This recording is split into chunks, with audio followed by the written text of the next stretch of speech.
Atlanta News First starts now.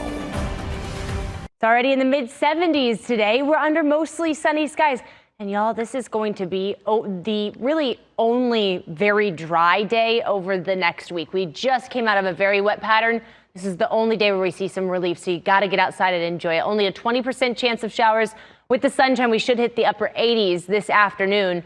Metro Atlanta areas north, especially the mountains, should be completely dry today. It is down towards central Georgia that we'll see a few spotty storms. So Lake Oconee, Eatonton, Milledgeville, Griffin, Thomaston, LaGrange, maybe even Noonan, Peachtree City.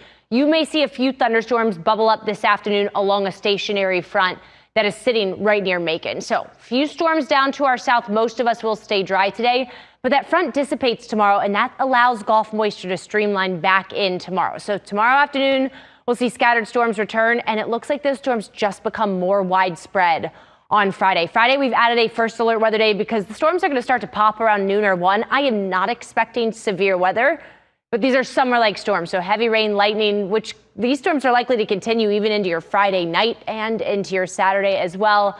I know it's not what you want to hear, but it is the forecast, okay? Friday, Saturday, widespread rain and storms. Father's Day looks just slightly drier. Just slightly drier. We have a 60% chance of rain Friday, Saturday. That decreases to 40 on Father's Day, Sunday. Hey, here's the good news, guys. Last year at this time, we were in the mid-90s, and we saw 9 days in the upper 90s. In June last year, we're not going to see a single 90-degree day over the next week, so at least the storms will keep things relatively mild, but just factor in rain and thunder into your weekend plans. First alert meteorologist